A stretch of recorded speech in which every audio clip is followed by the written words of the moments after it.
आचारसंहितेच्या कालावधीतच मुख्यमंत्री माझी लाडकी बहीण योजनेचा हप्ता वितरित करण्याच्या हालचाली सुरू झाल्या। लाडक्या बहिणींना लखपती दीदी बनवायचा आहे। सध्या राज्यात सुरू असलेल्या स्थानिक स्वराज्य संस्थांच्या निवडणुकांच्या पार्श्वभूमीवर महिलांना 2 महिन्यांचं अनुदान एकत्र दिलं जाणार आहे। नमस्कार माझ्या लाडक्या बहिणींनो, तुमच्यासाठी अतिशय आनंदाची बातमी मी या ठिकाणी घेऊन आलेलो आहे। बघा, मकर संक्रांतीच्या गोड सणापूर्वी राज्य सरकारने तुमच्या बँक खात्यात आनंदाचा तिळगुळ टाकायला सुरुवात केलेली आहे। म्हणजेच लाडक्या बहीण योजनेचा जो हप्ता आहे तो जमा होण्यास त्या ठिकाणी सुरू झालेला आहे। या 12 जिल्ह्यांमध्ये या ठिकाणी हप्ता त्या ठिकाणी ऑलरेडी वितरित करण्यात आलेला आहे। कोणते ते 12 जिल्हे? लक्षपूर्वक ऐका। एका बाजूला आनंदाची बातमी असतानाच दुसरीकडे 26 लाख बहिणींसाठी एक धक्कादायक बातमी समोर आलेली आहे आणि ती बातमी देखील मी तुम्हाला सांगणार आहे। तुमच्या खात्यात 3000 रुपये येणार की तुमचे नाव अपात्र यादीत गेले आहे, जाणून घेऊया आजच्या या विशेष व्हिडिओमध्ये। आनंदाची बातमी बघा, 3000 आणि 4500 रुपये जमा होणार आहेत, पण 3000 कोणाला मिळणार आणि 4500 रुपये कोणाला मिळणार हे बघण्यासाठी हा व्हिडिओ शेवटपर्यंत बघा। आज 9 जानेवारी 2026 पासून राज्यातील लाखो बहिणींच्या खात्यामध्ये पैसे जमा होण्याची प्रक्रिया या ठिकाणी सुरू झालेली आहे। तर कोणाला 3000 मिळणार?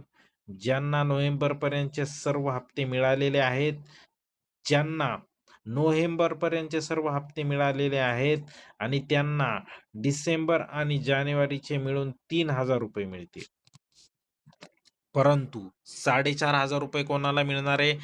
ज्यांना तांत्रिक कारणामुळे नोव्हेंबरचा हप्ता मिळालेला नव्हता, त्यांना नोव्हेंबर, डिसेंबर आणि जानेवारी असे तिन्ही हप्ते एकत्र म्हणजे 4500 रुपये मिळणार आहे, अशी अपडेट या ठिकाणी आलेली आहे।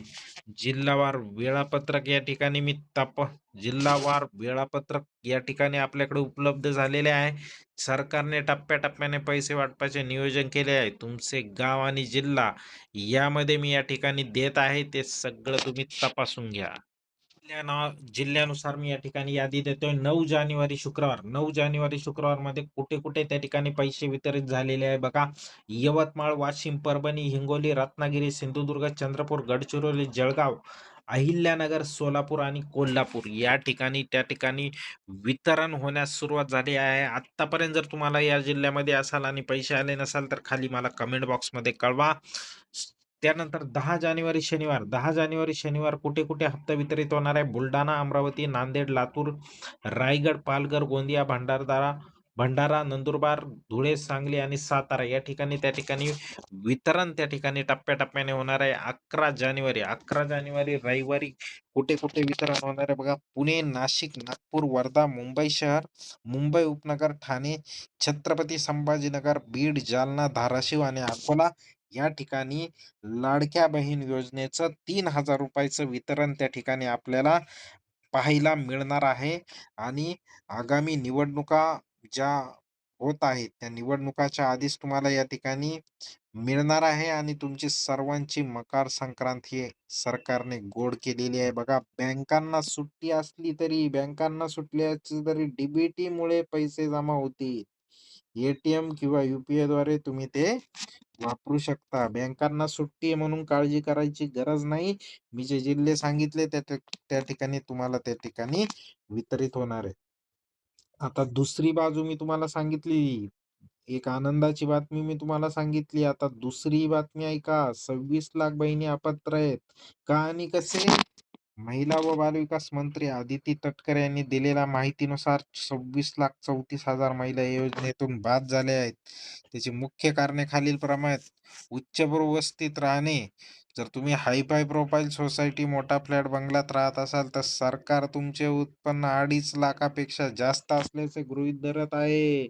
ही एक बघा, जर अशा प्रकारचे तुम्ही जर कुठे उच्चभ्रू सोसायटीमध्ये राहत असाल, कुठे राहत असाल, उच्चभ्रू भागामध्ये राहत असाल, तर ही एक त्या ठिकाणी सरकारने अल्टिमेटम दिलेला आहे आणि यामधूनही 26 लाख महिला आहेत त्या ठिकाणी कारण देऊन त्यांनी बाद केलेला आहे। टीव्ही 43 इंचापेक्षा मोठा स्मार्ट टीव्ही असल्यास, गाडी 150 सीसी पेक्षा जास्त क्षमतेची दुचाकी किंवा स्वतःची कार असल्यास, फ्रीज, वॉशिंग मशीन या वस्तूंचे बिल तुमच्या पॅन कार्डला लिंक असेल तर पडताळणीत अडचण त्या ठिकाणी तुम्हाला येणार आहे. बँक व्यवहार मागील 3 वर्षात कोणत्याही एका वर्षी 2.5 लाखापेक्षा जास्त व्यवहार झाला असल्यास अपात्रता त्या ठिकाणी येणार आहे.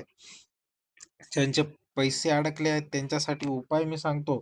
अजूनही 45 ते 50 लाख बहिणींची के-वाय-सी अपूर्ण आहे, लक्षात घ्या. मुदतवाढ के-वाय-सी पूर्ण करण्यासाठी 31 जानेवारी पर्यंत मुदतवाढ मिळण्याची शक्यता आहे. पूर्वीची किती होती? डिसेंबरपर्यंत त्या ठिकाणी मुदतवाढ दिलेली होती. परंतु आता नवीन अपडेट येतीये.